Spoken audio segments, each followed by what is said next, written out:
Okay, we're recording now. All right, with the infamous Wayne Jerrolds here, the man that set the bar for the fiddle and bluegrass music in all of this area, the one we always looked up to. I have the good pleasure of sitting with him, talking to him. We want to hear your story. And the first question is, when did you first get interested in this old-time bluegrass music? Well, I was very small. My uncle, he played the fiddle some, him and two or three more people there in the community. And, you know, when they play music, it just touched my heart. And naturally, I wanted to know more about it. And I know when I was about 8-year-old or 9-year-old, my daddy says, them Thomas band's coming out to play at his Uncle Grover's down there. Said, you want to go? I said, what's that? It's a musical out here.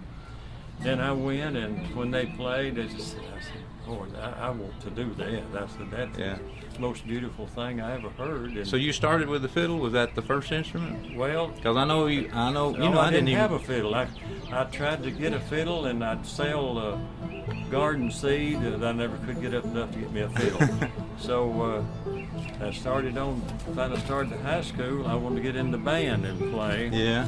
And I couldn't get an instrument. I'd go in there and sit all them town dudes blowing, and I'd sit there and didn't have an instrument. And I quit. I just quit. And my mama, she found a fiddle for $15 and bought it for me. Then I got interested in playing bluegrass. I love music, all kinds of music, but of course I know more about bluegrass and old-time country than, well, I love Western swing, so I can't really say I and you do you do a great job with that. But, Western swing that stuff. was a long time ago. I was, but I was 16 when my mother bought me a fiddle, and from then on I was 16. And now I've heard you play the piano too. So how did that come about? Well, I started to take piano lessons in school, and I took a few, but I'd memorize it and play it all by ear. And my granddaddy got to kind of making fun of me, like his sissy, you know, and I quit. Then I got a little grown, and Waldo Davis was a great musician. You ever hear Waldo? I've heard the name. Yeah, he had a program here on Jackson for a long time. They followed Les Clett and Earl Scruggs, who were on Jackson. He's fanatical, and he was tuning piano some. He's a good fiddle player and all of that. So when I was about 17, I just went with him tuning pianos, and we'd tune one or two, and then we'd go to Fred Plunk's, and he'd get him half a case of beer, and we'd go down on the river and sit there, and I'd watch him drink that and play and tell me all about it. I couldn't drink because it messed me up. My nerves wouldn't let it. But I swear I got my education. That's where you got your education? Watching and another. I heard you mention that at the award ceremony the other night. Well, that's right. Hardin Walls was one of the best musicians in Savannah, but unless he was drinking, he didn't care about playing. And my mother, I'd bring her to work, shoe factory, and I'd go in the pool room. She'd give me $1 to buy my dinner with. Hardin, I'd say, Hardin, I got my guitar and fiddle in the car. Let's go and play. So, hell, that old music, I ain't fooling. Directly, I'd take my $1 to buy my dinner and go get him half a pint from the taxi driver. And there we'd go down in the bottom. He'd get another old drunk to go with him, and boy, for about an hour or 2 hours, I got the best lessons in the world, you know, from him, and that's really the way I got it. Did he show you? No, I mean, he didn't show me. You just watched him. You just him. watched what he did. Stealing what all I could. So you just learned it totally by ear. Just by ear.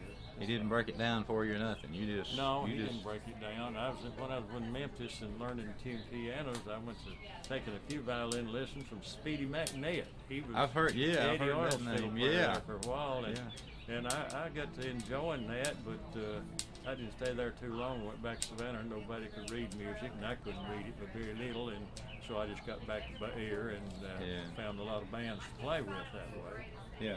Well, we talked about this next question I had. What instruments did you play? I know you play the piano and the fiddle, and I'm sure you play. Did you ever play the banjo or any of the other stuff? I played the banjo for 3 years at Memphis Shakey's Pizza Parlor. I played ragtime band. Really? 4-string. Now, see, I didn't know that. Yeah, I played it. I guess I made more money with the banjo than any other instrument. Was it like tenor banjo? Tenor banjo, okay. Tenor banjo. We played it. They had 5 pizza parlors there, Shakey's, and we'd go from one to the other, and I played there about 3 years, and they opened up, let's see, this pizza place over here. What was the name of it? Out Bob Kilburn opened it up. Village Inn. There was a Village Inn. Inn. Yeah. I helped them open that up, see. Really? I was playing Memphis, and Bob come to me and says, now, if I give you the same money, I was making more money than country bands made playing tenor banjo. He said, if I pay you the same amount, will you come to Jackson? We're going to open that up. Yeah. And it's closer than Savannah. I said, yeah. Yeah. So I sold him a piano, an old ragtime piano, and started playing there the first night. And I guess I played for 2 years probably. That was the hangout for. I played tenor banjo there with Miss Peggy Stepp played the piano. Then there's another boy that sat in sometime, but she worked at the bank. Miss Peggy Stepp, she sure did. They had the best. That was the best pizza in town. I spent my time playing ragtime music. Well, I would know. I see. I didn't know that. Do you remember any of the tunes that you first learned when you first started learning? Yeah, Sweet By and By, and When the Roll's Called Up Yonder. So a lot of gospel stuff. There's no man in the community. On the fiddle? Yeah, no man in the community could play that on the fiddle.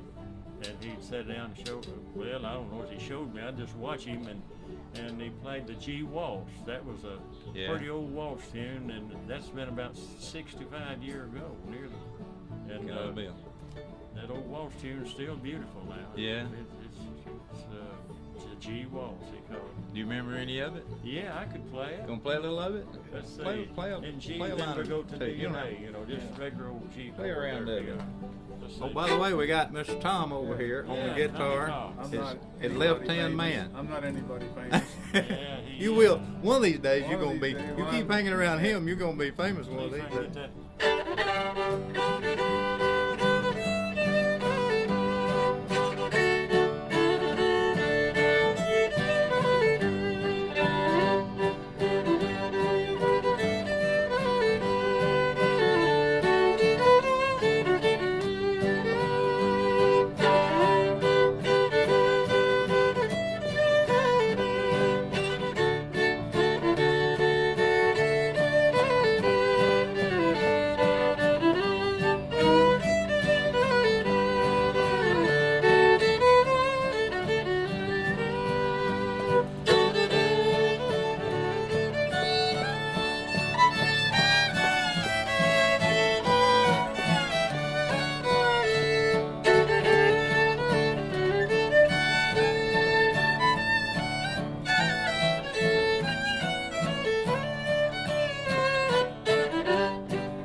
That's great. It's a simple tune, but it can be pretty. And that's just called the G Waltz. G Waltz. David and me, we learned one of the first ones, and we played on twins. Man, it is pretty. Yeah. Oh yeah. I love that twin fiddle. Well, I think you answered this. You said you've been playing for about 65 years. Well, let's see. Well, 60. About 63. I was 63. About 16. That's easy for me to remember because that's about how old I am. I know when I was about, I think about 12 or 13, I started going to something, like, I know you used to come like over to Sardis Festival. They used to have a good one over there. And of course over at Holiday and all those old festivals. And Eastview. Pratt put on one there. Yeah, he sure did. He sure did. He had 17 years he put that on. Yeah. I won 13 out of 17 and got second the other time.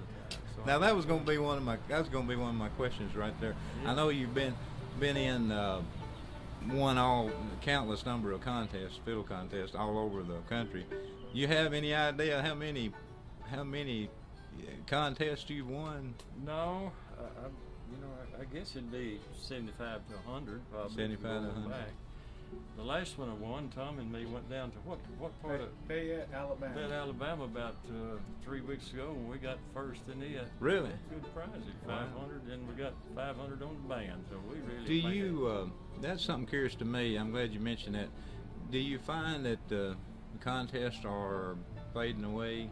Yes, I do. Clarksville's faded away, and there's another. New Albany faded away. I won it 10 times down at New Albany. That was their Mississippi State championship, and now it's out. And you have any idea why? Well, because so there's many still a lot different of types of music. See, used to it had to be acoustic. People didn't have electricity, and they didn't have electric, and the fiddle and the banjo was the loudest instruments, so they were the lead instruments. Right. And as time come on, you can get to all the sound devices and crazy sounds or good sounds or whatever, and fiddle just had to totally take back. Yeah, back seat. You know, it just wasn't loud enough to compete, and it's too hard to play too. Most people done got old and got other things he's got to do. Time he's learning to play the fiddle. Now you mentioned the fiddle and the banjo being really, and I've heard Lester Flatt say that on one of his records that, you know, one reached grabbed the fiddle, another the banjo, and that was a band. That was the total band. Do you remember? Do you have any recollection of playing? I know you played a lot of square dances and stuff. Do you remember any from like years ago that playing any dances where that was predominantly the instruments? Well, nearly all the dances, but they'd have most of them would have a rhythm, because that rhythm really put the bounce guitar to it. So, but as far as just a banjo and a fiddle, it'd just be because somebody else didn't show up. It wouldn't. It didn't. But did you play when you played the dances like that a long time ago? Where did would they hold them in community centers, or did they have them sometimes people's houses? Or up every building there in Savannah, American Legion, and I went to a few where they'd take down the beds and get in the back room. Oh, that's what I was. Give the fiddler a dram. Yeah. And they stop now. Time to pay the fiddler. They pass the hat. And him and the guitar picker crank right back up. I went to a few. So you have experienced that. I have experienced. I have read and all about those times. That's up and on Bear Creek, right out of the other side of Burnt Church, about 15 miles. I went to one up there with man Joe Robbins playing the fiddle, and this other fellow playing the guitar, and man, it was something. Them people was serious about dancing too, but they'd stop about every second or third time, said time to pay the fiddler, and everybody chipped in a nickel, dime, a quarter, you know, and that fiddler, and to give the old tune, give the fiddler a dram, you know, give him a drink. I love that. Really, I love that tune. Yes, I thought you might have maybe experienced one of those. But I went to a few of them, and now I won one that dancing and tore the bed down. So they just dance in one big room there? Yeah, they'd put all the furniture in the other room and dance in the big room. Move it all out. Now, that made me think of another thing I wanted to ask you. I've heard a lot of people, I need to do a whole story on this, I guess, sometime, but I have heard a lot of people, I know Charlie's mentioned it to me, and Grundy and Curtis and all have talk about the old, years ago, how they got started a lot playing in public, playing on the Hayloft Frolic. Yeah, exactly. Did you ever No, play? I didn't. That was a little before my time. All my old buddies did that I learned from. Waldo Davis, Hardin. I thought maybe you might have done some of that. I just didn't get in on that. Well, what about there was another one. That was in the 40s. Farm and Home Hour? Yeah. I believe that was in a daytime radio show. Yeah. Yeah, I used to listen to it all the time. Okay. Well, I thought maybe you might have. Hot Shot Elmer and a bunch of them, and Waldo Davis, he had a program on there. And Miss Billy Walker, she was a lady that had a band, and he was her fiddle player. So probably Cousin Toonie was. I remember them, but I was about 10 and 12, you know, and just wanting to play, and that was inspiring me, of course.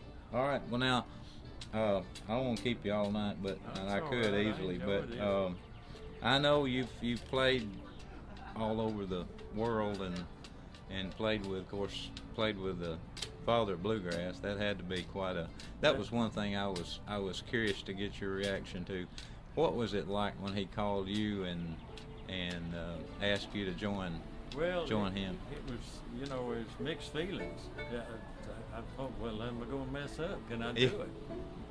but I wanted to, and I said, well, I'm gonna do it if it kills me. Yeah. And it just about did. I said, well, and he called me that week. Well, at first he told me to his plant in Mississippi, and Buddy Spicer was playing fiddler with him, but he kind of wanted to go back to just what was little Ed's sister's name? Gail. Crystal Gale. Yeah. He wanted full time with her, so he's going to quit. And Bill asked me would I be interested in playing. I said, yeah. And he said, well, we're going to play down Ripley, Mississippi, 1st of December. Said, well, how about coming down, setting in? Yeah. I went down. We played twin fiddle. He said, you want to play with me? And I said, well, sure. Yeah. He said, well, I'll call you next week. I said, yeah, big deal. So I went on to working every day tuning pianos. That was my job. And yeah. And I'd go home. Of course, we didn't have answering service, and I didn't have a cell phone, so yeah. I didn't know whether he'd call me or not. But it's getting about Thursday, and that phone was ringing when I got home. And it was his secretary. She said, where you been? Mr. Monroe's been trying to get a hold of you all week. I said, well, working. You put him on hold. And she said, he's on the phone.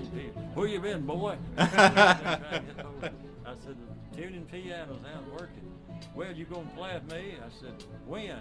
Tomorrow night. I said, where we gonna play? He said, the Grand Ole Opry. Oh, man. Lord, I'd like to play in a little school or yeah. something. You started out right at the top. Yeah, he says, now come on and get into Union and meet me there at the back of the stage at 6 o'clock or whatever. Yeah. So I did, and my heart just. Oh, yeah. Gosh, that had to be something else. I made it all right, and stayed with him till April the next year, and we'd play sometime.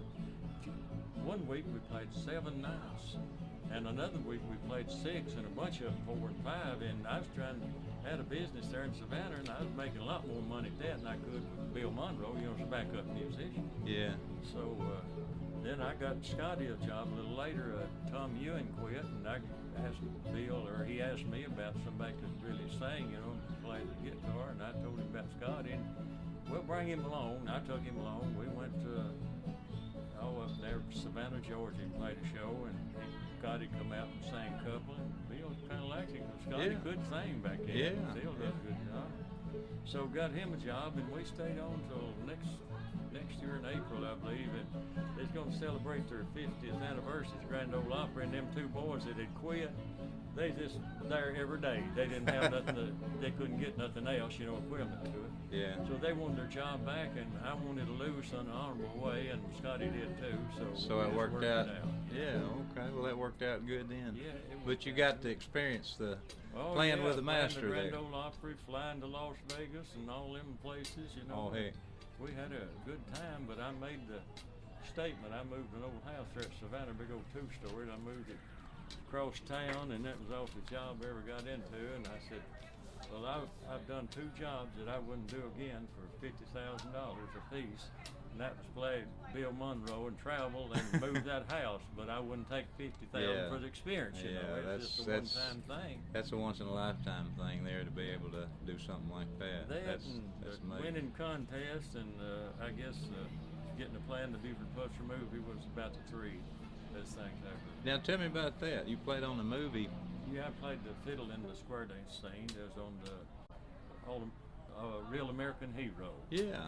Danny Hay played as Buford, and Forrest Tucker played as, and so, the way it happened, let's see, what's his name down there at Selmer, Little Jim Milton.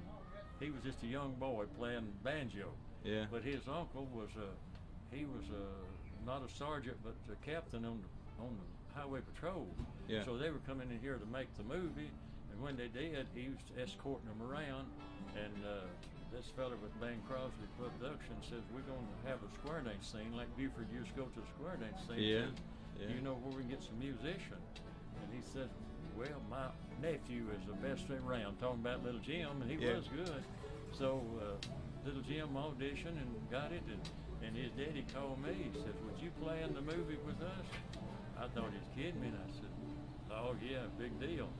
But I seen it seriously. He said, we need a bass player and that. I said, well, Bobby, my brother, plays bass. And I said, how'd you know to call me? He said, well, I wanted the best, and I've heard you was, or something like that. Flattered Yeah. me up. And I said, yeah. When we meet, and we did, and got here in it was Holiday Inn at that time. We come there and recorded it. Then we went out to the as you're going down 45, turn right and go over there. What kind of club is it? Country Club.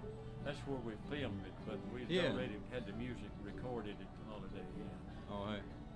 I played That's about amazing. 4 or 5 tunes, and they square danced to them. All right, I don't want to keep you all night, Oh, that's all but I do appreciate it. I got one last question then, and I'll let you go. Maybe get one more tune out of you. It would be nice too to finish it off. The thing I always like to ask people is, what is it that makes this music?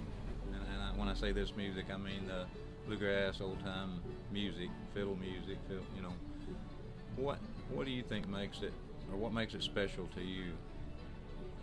Well, Different, of course, being raised on it makes all music special to people. Right. It's just like politics, religion, whatever you're raised on and associate them good times with, Exactly. it's going to have a place in your heart. And that's, I guess, I mean, I can love jazz, but I don't associate it much with my raising, you know. Yeah. Some of the tunes I do, but this old time fiddling and stuff that my daddy'd bring in the records and we'd listen to, it just touches her heart more. Oh yeah. That, you know, that's something I now that you mention that, I think about. Seems like the older I get, the more I regress with the kind of music that I play. Of course, I started, you know, playing. I really got interested in bluegrass back in the, I guess, 70s. Was when I first started with it, and the older I got, it seemed like then I always loved the fiddle, but I never could do it. But I love the sound of it. And I love the fiddle, and I don't know, once you get started, I played I played piano with bands for years. I played the church for 50 years. I do every Sunday now. Now have you pretty much all your life made your living from music, haven't you? Yeah, just pretty much have. That's quite an achievement in itself, right then there. I put the music store in, and I made pretty good in it. But I get something going, I kind of burn out. Yeah. And I, of course, got to following bluegrass bands around, got playing fields, so I just rented my store out to Maxine, and I still own the store, but they, you know, sell instruments in there. And it's been a pretty good life, but after I quit playing with Bill, I didn't take the store back. I love selling real estate, buying, subdividing. Yeah. I'd buy maybe 100 acres here, there, and then cut it smaller parcels, and that's the easiest money ever made. So naturally, I just cling to that. Because, I could work a day or two a week and make more than I could in music in a month lots of times. And so now you have a lot of real estate, I guess, down there on the river around Savannah. Yeah, that's where I know that's where your park at. Is. I've got the big old house up there. I moved the house that built in 1875 up on the hill there and overlooking the river, and I got 45 acres around it right there in the city. And then I got a few more places. My daddy left me a place. Now see, that was my growing up. That was my learning the bluegrass right there when I was first starting to play. That was one of the big events every year, going over there and playing on that park with, I remember, Cowboy and all that bunch over there. That was big time. And, this Rhodes boy, he was a fine musician. Y'all had a good band back then. Oh, we enjoyed it. We enjoyed it. It was meet you them contest there at Sardis. But let me touch on a little thing here. You might not know so much about Scotts Hill. That's where I'm from. That's the granddaddy of all the musicians around here. No. And you need to know about that. I sure do, and I never heard that. John Gilbert was the man come in there, and I don't know, come in the late 1800s, I think, but in the early 1900s, he's raising his family there. In Scotts Hill? Yeah, and he taught music all over the place, and he was a piano tuner. Oh, hey. And boy, he was good, and his son went on to Memphis, and he was Noel Gilbert, the head of the Memphis Symphony, and every record that Elvis has got, he was the fiddle player, the violinist on it. Oh, no. Then his grandson was Howard McNabb. See, his daughter was Gilbert, and his grandson was And probably if it hadn't been for him, I'm going to venture to say that Eddie Arnold would have never been in the picture. Oh, Because hey. here's what it was. See, Eddie was playing with John's grandson. Grandson was learning from the old man, John Gilbert. And Eddie, Speedy got a band, and he let Eddie Arnold play the guitar in it. You know, used to the fiddle player was the leader. Yeah, They yeah. went on to Memphis, and they went to Arkansas and made all them schools and everything. Come back, and it was Speedy McNett's band. Oh, hey. And they went on to Nashville, and Eddie got a recording contract. Then it was Eddie's band, and Speedy played the fiddle with him on the Grand Ole Opry and around. I'll be dead, yeah. Then it kind of burned out because fiddle was way in the background. You know, Yeah. he wasn't making no money, and he went to Memphis where his uncle had the orchestra, and he went playing the orchestra there at Memphis. And but that's again. all Scott's Hill. Scott's Hill. Every bit of it. Ain't that something? Man, I taught school at Scott Seal. That's the first when place I when I taught. was young, Hardin Qualls and them would talk about School of Music at Scott's Hill back in the 20s, and he said, boy, I'd that's never the best. heard of that. Then Jerome Gilbert, that's the old man's son, he went on to Memphis with his brother that was over the Memphis Symphony there at the university. I wonder if there's And, any his family still left around. I know there's some There's Gilberts. some far off, Ken. I run into him at the Sardis, but Yeah. when I mentioned their name. And Jerome, he was a staff musician at WREC in Memphis. Oh, hey. And he died at 38-year-old. He got to drinking and blowed his heart up, or doping. Yeah. And they all buried, you know where Cedar Grove is? Yeah, That's Lord, where yeah. they buried. Man, there's legends there. And Neil Jones, you remember Neil Yeah, Jones? I remember. He's buried there. So that's where he got his education, from them. Scott Seal. Yeah. Ain't that something? Yeah, I that need to ask. Scotts Hill, man, them old timers, they knew what the Scotts Hill music, they were the king. I bet Curtis would know a little bit Oh, about he'll that. know, surely. See, yeah. he'd never told me anything about that. Well, I didn't know that. All right, in 1976, Waldo Davis, you've heard me speak of him. Yeah. He moved to Savannah to be around me and play music. Yeah. And somehow he heard that Noel Gilbert and all of the Memphis musicians of Symphony was coming back to Scotts Hill to celebrate the centennial there at the school. And we all loaded up and went over there, and there they had them orchestras. Man, they just make your hair stand up. Yeah. Neil, of course, he played the guitar with them. He had all the orchestrated chords. And then Speedy's brother, he played the piano. All of them was grandchildren of John Gilbert, the old man that there at the, it taught music at Scotts Yeah. Hill back in the teens and 20s. I'll be dead again. He's buried there at Cedar Grove. Ain't that something? He was something. All them old musicians around Marsh Chapel and the old blind man there that I spoke about, Elvis Black. Yeah. He learned from him. See, he'd go over there and stay around them and learn them. Oh, hey. They hit, old man John hit them 64 notes, and boy, they were king bees as far as I'm gonna have to. credit and who knows I'll be dead music. again. That's something. I guess the old man Never heard read of that. music. I'm pretty sure we played here You too. got your work cut out for you now. I had you never need- heard. you I need to go. find out Yeah, more about that. I sure do, because I had never heard that. And like I said, I taught school over there, and I know some people over there that would probably Yeah. know something about it. I just John Gilbert. John John he Gilbert. lived right there in town. As you going through town on the left out there. the old Yeah. house Oh down yeah, I know there. where you're talking about. Yeah. And man, they were musical families, and it just put the grandsons on around, and they were top musicians. Yeah. But I said if it hadn't been for him, Eddie Arnold probably never got in the band with his grandson. 'Cause Ain't that something? His grandson was so good; he's the top fiddle player. Yeah. Speedy McNett. I'll be there again. Well, Wayne, I don't want to keep you any longer. I sure appreciate your time, Well, and this is really it's a special to pleasure. me, and I know it will be to others that's gonna take a look at it, and I know they'll really enjoy hearing your story. And would you leave us with an old tune here? Yeah, I might just bring something us you up might- to date. That other one's old. How about a little "Don't Let Your Deal Go Yeah, Down"? yeah, I like it. think One of that's my the next favorites. one, then.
Thank you so much, Wayne. I sure do appreciate it.